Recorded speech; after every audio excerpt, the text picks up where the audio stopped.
Bismillahirrahmanirrahim. Satu ulama di Irak, ulama besar, mufti madhab, kalau nggak salah Hanafiyah, pelupa, nggak ingat nama orang. Pelupa banget. Satu orang dia nggak ingat, temennya, murid-muridnya semua dia nggak ingat. Jadi kalau dia misalnya lagi habis pengajian gini, dia minta tolong sama muridnya, itu nggak nyebut nama, antum, itu tolong panggilin siapa teman ana itu yang suka, itu yang pakai sahib imamah tawilah, bahasanya begitu di bukunya dijelasin, yang suka pakai sorban besar. Kata muridnya, itu kan sahabat guru saya ini, tiap hari bareng, dari muda sampai tua bareng mulu. Oh, Syekh Fulan. Itu tolong panggilin. Itu dia selalu. Sampai akhirnya muridnya beraniin tanya, Syekh, wahai guru, ana lihat antum nggak inget nama siapapun.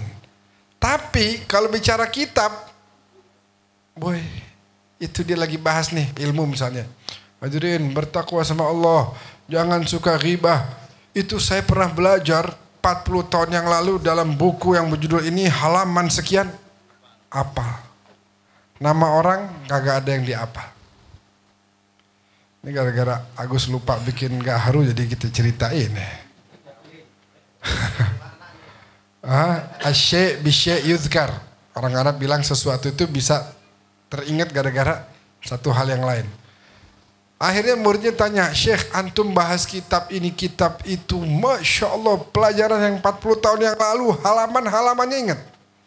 Yang ngajar siapa ingat. Waktu itu di kelas ada siapa aja ingat. Teman saya yang dari ini, teman saya yang dari, teman nama lupa. Guru saya yang asalnya dari sini, yang sekarang udah, itu ingat. Halaman semua ingat. Bicara ilmu ingat semuanya. Tapi nama nggak ada yang inget. Kecuali mungkin ya istri, anak, orang tua, itu aja. Ditanya sama si murid, apa nih gerangan apa yang terjadi wahai guruku? Antum bisa ingat ilmu pelajaran yang 30-40 tahun lalu, tapi nama sahabat antum, nama murid-murid antum semua nih yang kita tiap hari belajar, antum nggak ingat. Kata si guru, ana pernah minta sama Allah. Pada suatu hari saya pernah belajar tentang bahayanya ghibah. Seperti kalau bahasa surat Al-Hujurat, gimana? Ayuhibbu ahadukum ayyakula lahma akhihi maitan fakarihtumuh. Seperti memakan daging bangkai saudara saya sendiri. Waduh, serem. Terus saya dengar lagi dalam kesempatan yang lain, innal ghibah ta'kulul hasanat. Ghibah itu memakan dan menghabiskan pahala-pahala yang udah dikerjakan. Ghibah itu apa? Tahu nggak ghibah itu apa? Menyebut-nyebut saudaramu akan hal-hal yang dia tidak senang kalau dia dengar. Ada yang komentar, tapi itu kan beneran ada di dia, Beb. Misalnya ada teman kita, katakan fisiknya ada kekurangan, atau sifatnya ada kekurangan, sifatnya misalnya pelit, terus kita omongin, dia si pelit tuh, tahu gak tadi kita ghibahin dia. Jangan kita beralasan tapi dia beneran pelit, ya itu ghibah namanya. Kalau dia nggak pelit, ente bilang pelit, fitnah. Ghibah itu memang benar ada pada diri orang tersebut. Nah, ghibah, ngomongin orang, itu memang penyakit yang hampir semua orang susah menghindari. Padahal kalau kita sadar, ya Allah, diri kita banyak dosa, banyak maksiat yang ditutupin sama Allah. Coba ingat, masing-masing coba ingat deh. Dulu pernah berbuat ini, dulu pernah. Yang sampai hari ini masih Allah tutupin. Nggak bapak kita, nggak emak kita, nggak bini kita, nggak ada yang tahu semuanya. Kita pernah bikin tuh dosa. Kenapa? Sebab Allah tutupin. Wa huwa qadirun ala kulli syai'. Padahal Allah maha mampu. Timbang dibuka aja begitu. Difadihahin, dibuka, di orang pada tahu. Coba enggak ma'adzalik Allah tetap tutupin aib kita. Kalau dulu ada satu umat yang kalau habis bikin salah ketulis di jidatnya. Zani, tukang zina, habis berbuat zina. Kalau kita enggak, kita ditutupin sama Allah. Nah, kalau udah tahu begitu, ya jangan bicarain kekurangan orang. Jangan bicarain kekurangan orang. Nah, ketika Syekh itu bilang bahwa setelah saya tahu bahayanya ghibah luar biasa, pahala yang saya kerjakan bisa hilang begitu aja. Ya, waduh, apalagi bisa nyerempet-nyerempet ke fitnah. Tahu sendiri orang kalau ghibah pakai bumbu lebih sedap rasanya. Lebih dikit. Iya, begitu. Padahal kita saking asiknya cerita, jadi ada fitnahnya. Udah ghibah, fitnah juga. Wah, berat. Kalau udah fitnah lebih berat lagi. Dosanya lebih berat lagi. Itu dosa jariah yang gak bakal berhenti sebelum kita berhasil menghapuskan dosa tersebut. Atau isu tersebut. Contoh, saya misalnya kesel sama Ustadz Jamil. Ya, contoh. Terus saya bicara satu hal yang fitnah tentang beliau. Akhirnya orang jadi kesel. Itu walaupun saya udah minta maaf sama Ustadz Jamil, saya istighfar 24 jam tiap hari, nggak berhenti dosa saya, terus ngalir. Selama apa? Selama masih ada orang yang kemakan sama omongan saya. Padahal tibang 5 detik, 10 detik, tapi pengaruhnya seumur hidup sampai nanti diazab di yaumil qiyamah, na'udzubillah min dzalik. Jadi nggak boleh. Karena saya takut sama dosa ghibah ini, kata Syekh tersebut, saya minta sama Allah, ya Allah, tolong jadikan otak saya ini, akal saya nggak mengingat nama satu orang pun. Dia minta, ya, dia minta. Akhirnya Allah ijabah. Mulai hari itu saya nggak ingat nama siapa-siapa.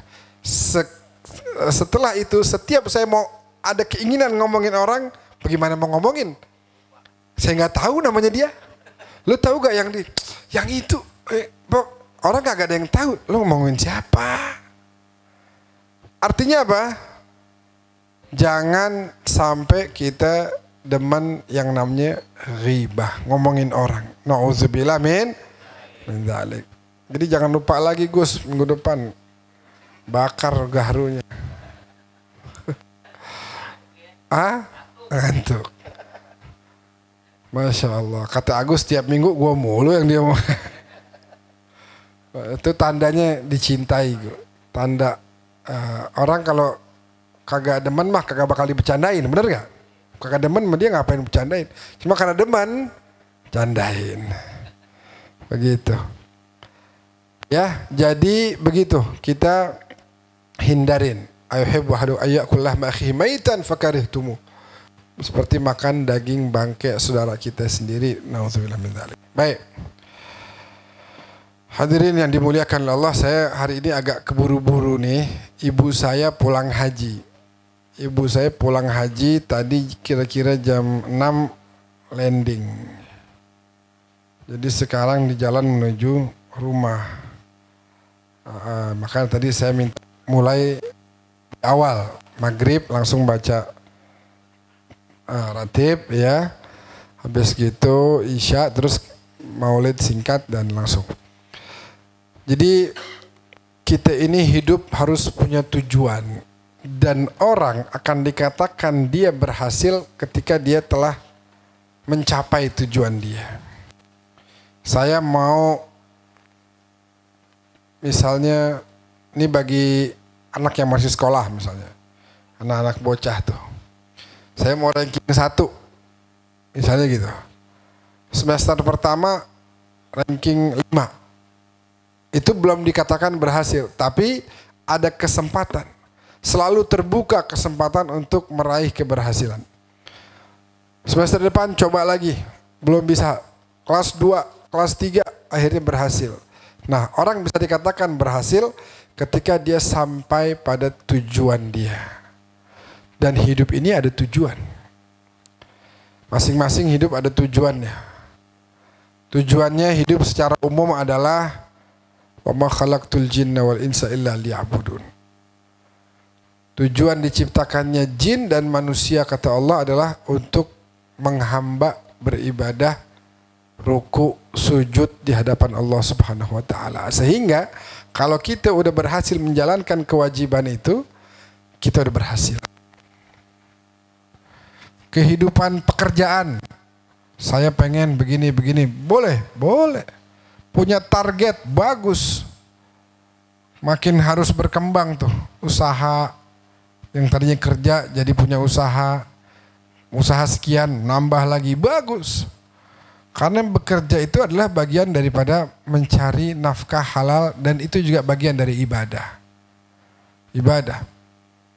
Orang meninggal dunia lagi bekerja cari nafkah yang halal buat keluarganya, itu fahuwa fisabilillah, di jalan Allah Subhanahu wa taala.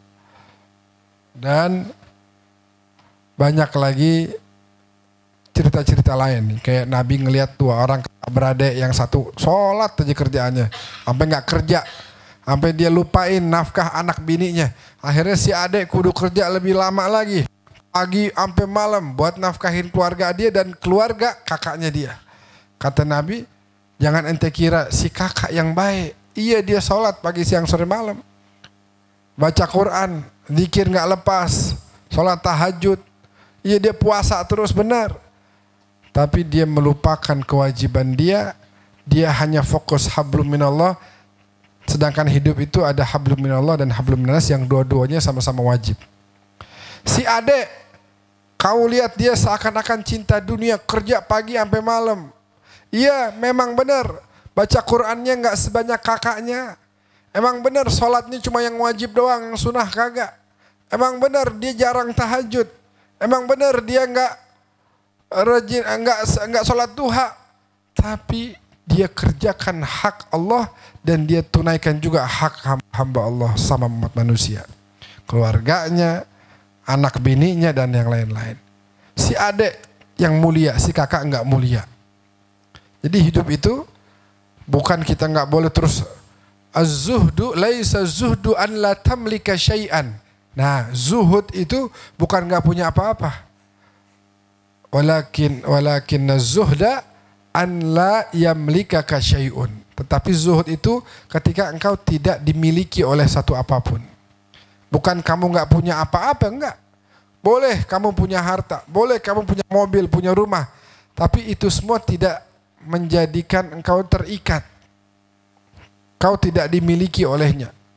Tapi engkau adalah seorang hamba yang betul-betul fokus ibadah kepada Allah, sisanya itu adalah wasilah perantara untuk kita ibadah. Jadi bekerja. Ada lagi sebagai misalnya itu tadi apa? Sebagai anak sekolah, sebagai pekerja, sebagai suami dan istri katakan, sebagai kehidupan dalam kehidupan rumah tangga. Sebagai seorang bapak, sebagai seorang ibu, sebagai seorang anak.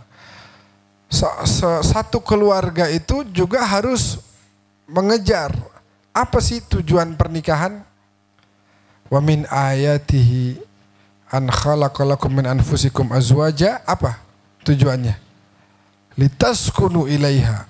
Tujuan pernikahan biar si laki ngerasa tenang, biar si laki merasa nyaman, biar si bini juga tenang, biar si bini juga nyaman.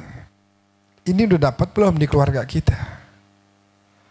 Si laki ridho dengan apa saja yang dilakukan oleh si bini juga sama. Ridho apa yang dilakukan oleh lakinya. Kenapa? Karena berdua-duaan ini saling memuliakan satu sama lain. Litaskunu ilaiha. Wa ja'ala bainakum mawaddatan wa rahmah. Mawaddah warahmah itu, mawaddah itu cinta. Nah, apa syarat mendapatkan cinta? Rumah tangga kalau pengen dapat cinta itu apa syaratnya? Banyak rumah tangga sekarang. Ya, saya belum lama lihat di Condet si bini kabur dari rumah. Nggak tahu lagi naik motor gitu, tiba-tiba ada teriakan-teriakan, saya ngelihat si bini kabur dari rumah, si laki kejar, lagi diseret sama si laki. Pulang nggak lo? tolong, nggak mau pulang, tolong. Akhirnya saya bilang, bang minta maaf ini. Udah jangan ikut campur. Kata si laki, saya bilang saya nggak mau ikut campur. Tapi abang kalau begini sama aja ntar ini yang lain pada datang semua. Akhirnya abang disalahin. Ini saya mau bantu abang nih. Ada apa nih? Ini bini saya kabur. Oh, kenapa bisa kabur? Tolong Beb, tolongin saya Beb, saya dipukulin terus di rumah. Nabi SAW gak pernah nyakitin bininya. Kata Nabi, khairukum li ahlih. Mau tahu gak yang paling baik itu siapa dari umat saya? Dari kalangan laki-laki ini yang terbaik siapa? Apakah yang paling royal sama temennya? Atau yang paling asyik diajak nongkrong? Atau yang paling murah senyum kalau ketemu keluarga besarnya? Enggak, kata Nabi, yang terbaik yang paling baik di rumahnya. Kalau dia baik sama bininya, baik sama anak-anaknya, dia orang baik. Di luar mah banyak orang senyum, Masya Allah, royal. Kalau ngomong sopan, sampai rumah tajam amat itu omongan. Kata Nabi, bukan orang baik tuh. Lo di luar bisa ngomong baik, sopan, senyum, Masya Allah, royal. Begitu di rumah, tajam. Kata Nabi, itu bukan orang baik. Tapi di luar dia baik ya Rasulullah. Dia enggak, bukan orang baik. Bukan itu timbangannya. Bukan itu. Timbangannya gimana dia di rumah. Itu baru bisa dibilang baik.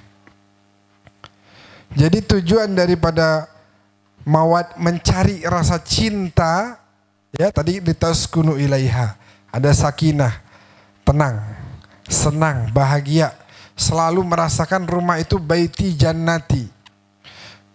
Mawaddah, cinta, kan nggak mungkin kalau cinta kerjaannya memukulin tuh kayak yang tadi tuh, sampai kabur si bini. Akhirnya saya panggil tuh ibu-ibu, bu, nih bu, pegangin dulu nih bu, sian nih bu.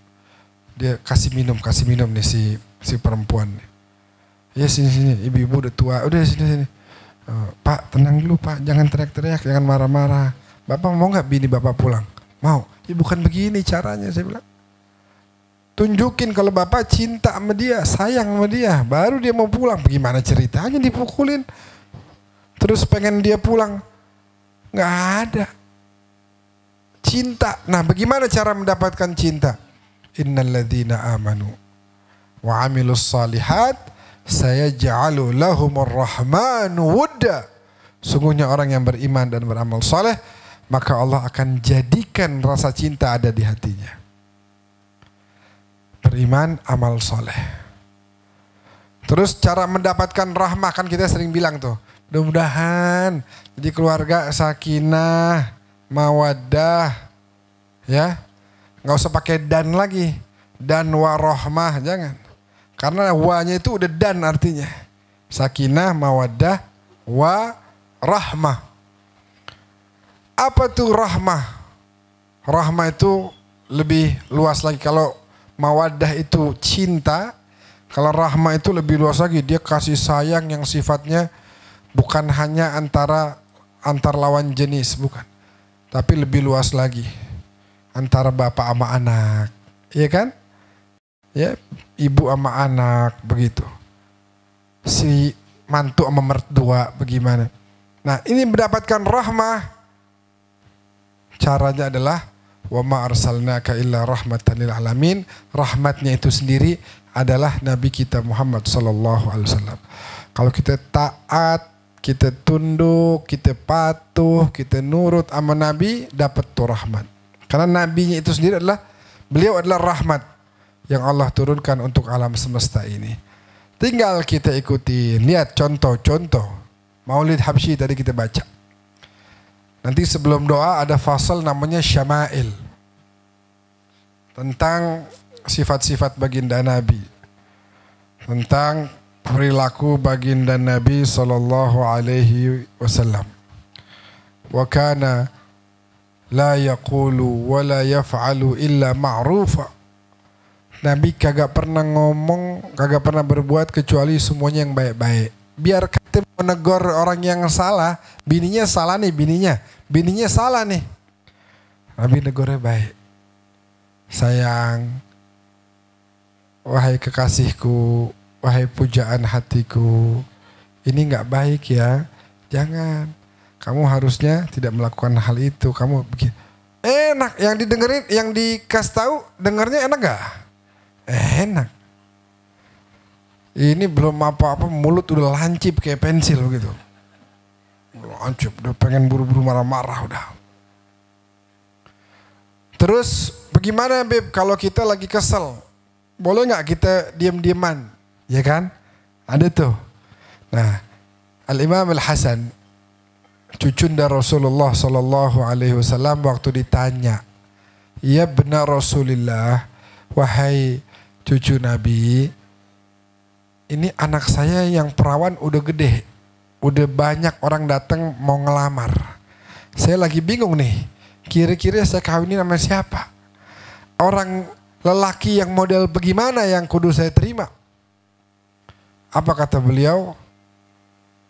Nikahilah putrimu, nikahkanlah putrimu dengan seorang pria yang bertakwa.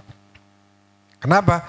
Karena laki yang bertakwa in ahabbaha akramaha. Ketika dia lagi sayang-sayangnya, lagi cinta-cintanya, dia bakal terus memuliakan anakmu. Wa in abghadaha, ada kalanya tuh, ada kalanya kesel. Ada kalanya si laki kecewa sama bininya. Nih, untungnya kalau ente kawinin anak ente sama laki yang bertakwa, sekalipun si laki lagi kesel sama anak ente, lam yadhlimha, dia kagak pernah bakal berbuat zolim sama anak ente. Dia kesel, dia diem. Nggak keluar cacian, nggak keluar makian, apalagi sampai menyakiti secara fisik. Waliyadzubillah min dzalik. Itu enaknya kalau kita punya mantu yang bertakwa. Ya, anak kita senang, bahagia di rumahnya. Nah, itulah fungsi daripada rumah tangga. Litaskunu ilaiha wa ja'ala bainakum mawaddatan wa rahmah. Si laki kudu sayang, si laki kudu cinta, si bini juga begitu, kudu taat sama lakinya. Ya, apa aja yang diminta sama si laki selama tidak ada kemaksiatan di situ wajib hukumnya untuk ditaati. Sampai-sampai di zaman Nabi kan ada tuh ceritanya. Lakinya ngomong sama bininya, gue mau keluar nih, kurang lebih 2-3 bulan dah, mau ada pekerjaan. Kan dulu mah kagak pakai mobil, nggak pakai pesawat, ya jalan atau pakai kendaraan hewan jauh. Beli barang di luar negeri, sono misalnya dari Irak atau dari Mekah, Madinah, belinya di Irak, belinya di Damaskus di negeri Syam. Dulu begitu. Li'ila fi Quraisy ila fihim rihlatash syita'i was-saif. Itu ada keberangkatan kayak Nabi dulu dari Mekah. Berdagang berniaga kemana Nabi? Ke Syam. Jauh ribuan kilometer. Dulu begitu, 2-3 bulan nih, Anda mau keluar, ente jangan keluar rumah ya. Ini keperluan hidup ente ini udah siap semuanya. Akhirnya pas dia jalan kagak lama, bapaknya si perempuan nih sakit. Saudaranya datang, bapak sakit tuh, jenguk kita. Laki saya kagak ngizinin saya keluar. Besokannya datengin lagi, si bapak nyariin lo tuh. Laki saya kagak ngizinin saya keluar. Besoknya datang lagi, si bapak makin parah, nggak bisa. Kirimin salam dah sama bapak, bilangin saya kangen mau bapak, bisa keluar. Saya doain dari rumah, nggak bisa keluar. Berapa hari setelah itu, innalillahi wa inna ilaihi, meninggal dia. Jadi waktu itu mau minta izin ke Rasulullah, kalau nggak salah dalam cerita itu Rasulullah terus lagi keluar kota kalau nggak salah. Si bini ini mau minta izin, lo cari Nabi dah. Tanyain, gue boleh gak keluar nih? Laki bilang kagak boleh. Tapi mau jenguk, tanyain. Nabi gak ada. Jadi sampai akhirnya meninggal, gak keluar. Ketika Nabi datang, ditanya, ya Rasulullah gimana sih hukumnya kalau gini-gini? Sebab tadi kemarin tuh ada kejadian. si perempuan dilarang keluar sama lakinya. Tiba-tiba bapaknya sakit. Cuma karena diwasiatin nggak boleh keluar, akhirnya dia taat sama lakinya. Sampai meninggal nggak ketemu sama bapaknya. Nabi langsung berikan kabar gembira. Berkah ketaatan dia kepada suaminya, itu dosa bapaknya semua diampuni oleh Allah Subhanahu wa taala. Jadi emang begitu kodratnya perempuan. Dia kudu taat, patuh sama lakinya selama tidak ada perintah kemaksiatan di situ. Kalau dia bisa sholat 5 waktu, puasa bulan Ramadan, gak usah yang sunnah-sunnah nih. Nabi bilang dalam hadis, sholat 5 waktu, puasa bulan Ramadan, dia jaga kehormatannya dan dia taat sama lakinya. Kata Nabi, perempuan yang model begitu silahkan. Mau masuk surga lewat pintu mana aja boleh. Jadi harus ada begitu, tabadul, saling menghormati laki sama bini. Bini tahu posisinya, laki juga tahu posisinya. Jangan mentang-mentang laki suami udah deh, wah gua harus begini kelihatan gentle, marah-marah begini, enggak begitu. Bang itu dong bantuin sapu, masa gua nyapu, gua suami lu suruh. Lihat Nabi apa? Ya. Dalam qasidahnya Habib Abdurrahman bin Ahmad As-Segaf, Nabi bilang apa? Beliau bilang apa tentang Nabi? Menjahit baju, menambal sendal, bantu kerjaan rumah tangganya. Beliau jahit sendiri bajunya. Bantu kerjaan rumah tangganya. Mengambil kayu bakar, ya itu Nabi begitu, bantu. Ya jadi maksudnya tujuan dari pernikahan itu bakal kita bisa dapetin kalau seandainya kita bisa melaksanakan itu semua, jaga hak-hak orang lain, baik dalam rumah tangga, dalam pekerjaan dan lain sebagainya, dalam kehidupan bersosial. Kita harus jalanin apa-apa menjadi tugas kita sehingga tujuan dari kehidupan ini akan bisa kita capai semuanya. Sekali lagi, kalau pengen punya keluarga yang sakinah mawaddah warahmah tadi, jangan keluar dari lisan kita kata-kata yang bisa menyakiti. Oh iya tadi gimana kalau seandainya kita diem, gitu. Boleh aja. Daripada kita keluar kata-kata yang tidak baik, kita diem aja. Kita diam. Kalau memang dalam seharian belum turun, belum reda emosi, lebih baik diam. Tapi jangan sampai lebih dari 3 hari. Diam-diaman sampai 3 hari lebih itu boleh. Ya, ngalah dah. Ntar kadang-kadang si bini nyapa duluan. Ya, mau kenapaan nih hari ini? Cia, ya kan? Udah 3 hari nih kagak nyapa-nyapaan nih. Mau makan apa nih hari ini? Tadi beliin itu tuh, beliin ayam goreng tuh nih. Ya, jadi harus ada yang ngalah. Ntar tempo-tempo lakinya yang ngalah. Ya, jadi harus ada saling menjaga dan turunkan ego dari diri kita masing-masing, sehingga kita bisa dapat tuh nanti sakinah mawaddah warahmah. Enak hidup. Enak kita punya rumah kalau begitu rasanya nikmat. Dan jangan lupa anak-anak tuh pencontoh yang paling ulung. Dia bakal contoh tuh. Bapaknya ngomongnya bagaimana dia contoh. Si ibu ngomongnya bagaimana, perilakunya bagaimana dia contoh semuanya. Dia bakal tiru karena mereka adalah peniru yang terhebat. Mereka bakal tiru betul bapak sama emaknya. Nah supaya yang ditiru yang baik-baik, keluarkan yang baik-baik. Ya, jangan sampai keluar kata-kata yang tidak baik. Karena apa? Saya tutup dengan ucapan dari Amirul Mukminin Sayyidina Imam Ali bin Abi Thalib karramallahu wajhah. Beliau katakan, al-kalamu fi withaqik wa idza takallamta bihi sirta fi withaqih. Allah. Ucapanmu ada dalam genggamanmu. Tapi kalau kamu sudah keluarkan, kamu yang ada dalam genggaman ucapanmu. Berapa banyak orang emosi, gue talak lo. Seminggu nyesel dia, ya Allah. Itu. Tapi apa? Udah jatuh talak. Omongan itu kalau kamu bisa tahan, karena dia ada dalam genggamanmu. Kamu bisa keluarkan, kamu bisa enggak keluarkan. Tapi kalau udah kamu keluarkan, siap-siap kamu yang dikuasai oleh omonganmu tadi.